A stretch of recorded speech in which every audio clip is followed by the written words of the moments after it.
کس طرح سے قصر کیا جائے، تو وہ تمام احکامات جو ہیں اللہ تعالیٰ نے قرآن کے اندر بتائے، پھر جو نہیں بتائے وہ نبی صلی اللہ علیہ وسلم نے اس کو کھول کر اس کی شریعت کے اندر جو ہے ہمیں ایکسپلین، حدیث کے اندر جو ہے اس کو ایکسپلین کر دیا۔ تو اسی طرح جو چیزیں پیدا ہوتی گئیں وہ قرآن میں دی جاتی رہی، اور پھر آگے نبی صلی اللہ علیہ وسلم جو ہے اس کو ایکسپلین کرتے گئے۔ اب یہاں پہ یہی بتایا جا رہا ہے، کہو اللہ تم کو ان کے معاملے میں اب اللہ تعالیٰ خود فتویٰ دے رہے ہیں، یعنی اللہ تعالیٰ خود ان چیزوں کو ریزالو کر رہے ہیں، اور ساتھ ہی وہ احکام بھی یاد دلاتا ہے جو پہلے سے تم کو اس کتاب میں سنائے جا رہے ہیں، یعنی یعنی اللہ نے جو احکامات دے دیے، اللہ تعالیٰ اس کو پھر ریمائنڈ کرا رہے ہیں کہ ان کو یاد رکھو،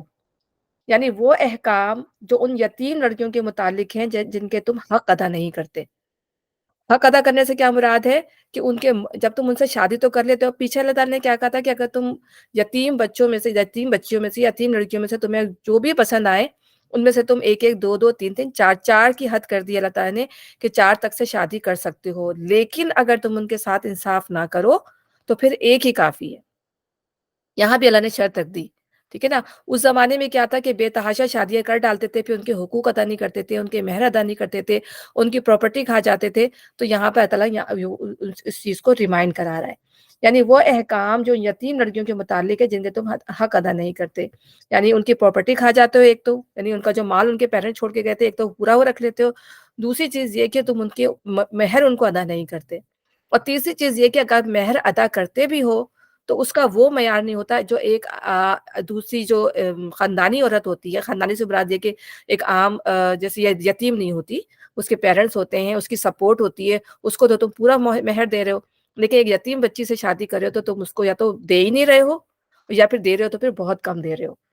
تو ان یتیم لڑکیوں کے متعلق ہیں جن کے حق تم ادا نہیں کرتے،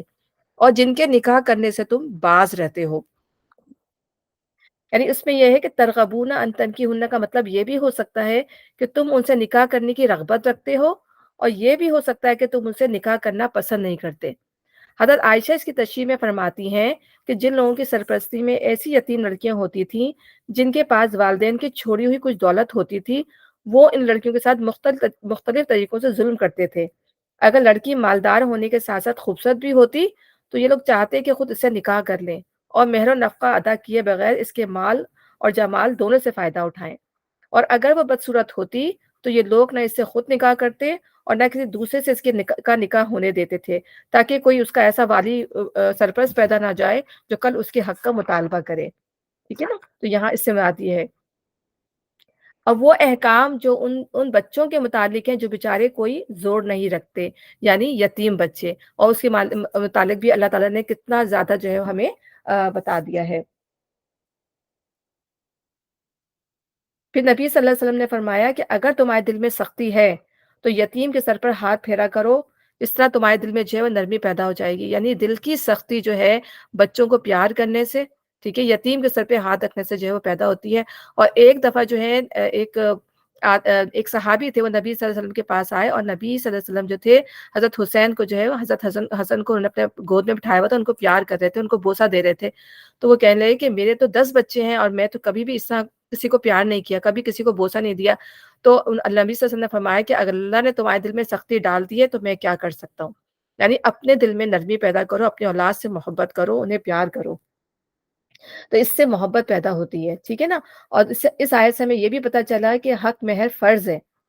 ورنہ مرنے کے بعد اس کی وراثت میں سے پہلے حق مہر دیا جائے گا،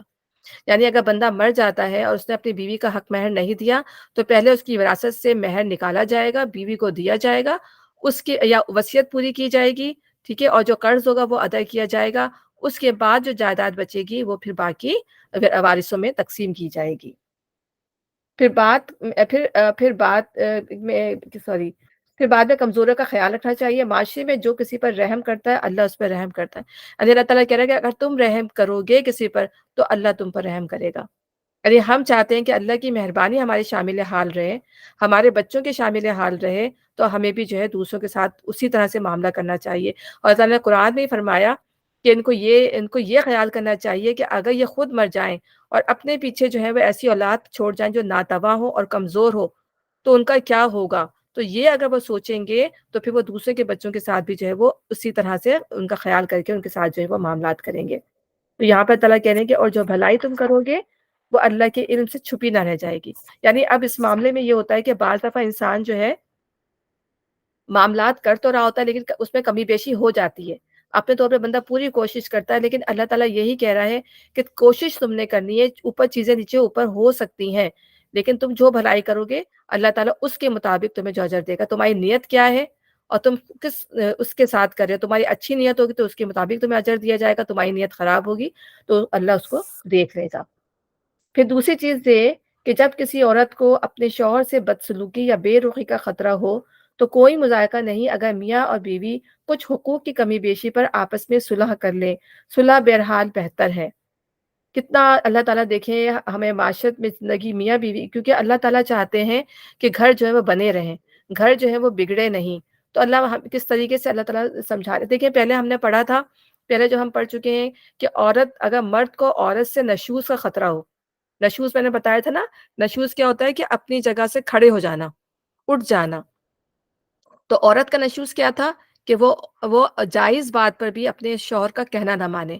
شوہر اگر بلائے تو وہ منہ بنائے، اس کو نہیں آئے. اور اگر شوہر فرض کریں کم پڑھا لکھا ہے یا نہیں کما رہا ہے تو وہ اس کو جو ہے خود کما رہی ہے تو اپنے آپ کو برتر ثابت کرے اور بات بات پہ جو اپنے شوہر کی جو ہے وہ عزت اتارے. تو اس طریقے سے یہ تمام معاملہ وہ نشوز میں آ جاتے ہیں. اس کا کہنا نہ مانے، دوسرے لوگوں سے تعلق رکھے، وہ تمام نشوز میں آ جاتے ہیں. تو پھر یہ بھی سوال کھڑے ہوئے کہ پھر عورت کے ساتھ اگر مرد نشوز کرتا ہے، ارے مرد یعنی وہ تو مرد کے ساتھ اور عورت کا معاملہ تھا، اب مرد اگر نشوز پر اتر آتا ہے تو پھر کیا معاملات ہوں گے. ٹھیک ہے نا. تو یہاں پہ یہ بات بتائی جا رہی ہے کہ عورت کے مقابلے میں برتری اور بدمزاجی کا اظہار کرے. نشوز یہی ہوتا ہے نا، جیسے عورت کرتی ہے اسی طرح مرد بھی کر رہا ہے. عورت سے زیادہ بات نہ کرے، بات بات پر تانے دے، بستر پہ اس کے ساتھ وقت نہ گزارے، یا دوسری شادی کرنے کا کہے کہ تم اچھی نہیں لگتی، یا کسی جوان سے شادی، یا عورت اگر بوڑھی ہو گئی ہے یا ایج کی ہو گئی ہے زیادہ تو کہتا ہے میں کسی جوان کو لے آتا ہوں، تم اس قابل نہیں رہی ہو، یا اس کا جیب خرچ نہ دے. کوئی بھی وجہ ہو سکتی ہے، یا ہو سکتا ہے کہ دو شادی کر لیں تو اور دوسری والی کی طرف جو ہے وہ زیادہ راغب ہو جائے اور پھر وہ اعراض بھی بڑھتے. کیونکہ اعراض جو ہوتا ہے وہ نشوز سے زیادہ تکلیف دہ ہوتا ہے. نہیں شوہر جو ہے بیوی سے بالکل بات چیت بند کر دے، اسے کسی قسم کا کوئی تعلق، گھر میں رہتے ہوئے بھی کوئی تعلق نہ ہو، وہ اعراض ہوتا ہے. ٹھیک ہے نا. اب ایسی اگر صورت پیدا ہو جائے تو اس وقت پھر کیا کرنا چاہیے. تو ایسی کنڈیشن میں عورت کچھ حقوق پر مرد کے ساتھ رہ سکتی ہے. اب وہ یہ دیکھ رہی ہے کہ بچے بھی ہیں گھر میں اور مرد جو ہے میرے ساتھ رغبت نہیں کر رہا، تو پھر اللہ تعالیٰ نے پہلے تو اللہ تعالیٰ مرد کو سمجھایا کہ وہ اپنی بیوی کے حق پورے کرے. لیکن اگر فرض کریں اگر وہ نہیں پورے کرتا اور عورت چاہتی ہے کہ میں اس کے ساتھ رہنا ہے، بچے ہیں میرے، میں طلاق نہیں دینا چاہتی، تو پھر کچھ حقوق کے اوپر جو ہے وہ صلح کر لے. اب کیا وجہ ہوتی ہے، بعض دفعہ مرد جو ہوتے ہیں، ظاہر سی بات ہے، عورت جو ہوتی ہیں اپنے بے رغبتی کا اظہار کرتی ہیں شوہروں سے، ان کے ساتھ ٹائم نہیں گزارنا چاہتی، ان کے ساتھ جو ہے بعض دفعہ یا کمزور ہو جاتی ہیں یا حقوق زوجت ادا نہیں کر پاتی ہیں. تو بعض دفعہ ایسا ہوتا ہے کہ لیکن وہ چاہتی کیا ہے، وہ چاہتی یہی ہے کہ ہمارے ساتھ پورا مرد ہمارے ساتھ جو ہے پورا پورا جو ہے تعاون کرے. ٹھیک ہے نا. تو لیکن ظاہر ہے مرد کی نیڈز ہیں، مرد کی بھی ضرورت ہے. تو پھر اس صورت میں اگر عورت چاہتی ہے کہ مجھے مرد کے ساتھ ہی رہنا ہے، میرے بچے بھی ہیں، تو پھر وہ اپنے کچھ حقوق دے کر وہ مرد کے ساتھ رہ سکتی ہے. یعنی وہ کہتی ہے کہ ٹھیک ہے تم مجھے طلاق نہیں دو، میں تمہارے ساتھ ہی رہوں گی. ٹھیک ہے، چاہے تم مجھے نان نفقہ بھی نہ دو لیکن مجھے اپنا نام دے دو. ٹھیک ہے، بچے ہیں ظاہر ہے تمہارے نام کے ساتھ، بس مجھے یہ ہے کہ میرے بچوں کا خیال رکھو. ٹھیک ہے، تم دوسری شادی کر لو، یا یہ بھی کہہ سکتی ہے کہ تم دوسری شادی کر لو، میں تمہارے حقوق ادا نہیں کر سکتی ہوں. تو اس طرح سے بھی وہ کہہ سکتی ہے. ٹھیک ہے نا. یا وہ اپنا حق مہر بھی معاف کر سکتی ہے. کیونکہ بعض ہمارے معاشرے میں، خاص طور پاکستان میں، ہمارے معاشرے میں اگر عورت اکیلی ہوتی ہے تو آپ دیکھیں کہ اس کے ساتھ کتنے پرابلمس ہو جاتے ہیں. یہاں بھی ہم دیکھتے ہیں کہ سنگل مامز ہوتی ہیں، ان کو بچوں کو ریز کرنا جو ہے کتنا مشکل ہو جاتا ہے.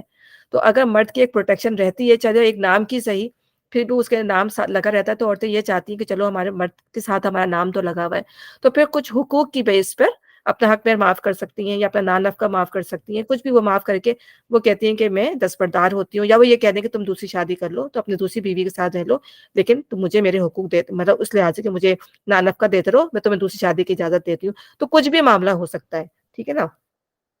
اب ہم جب نبی صلی اللہ علیہ وسلم کی زندگی کو دیکھتے ہیں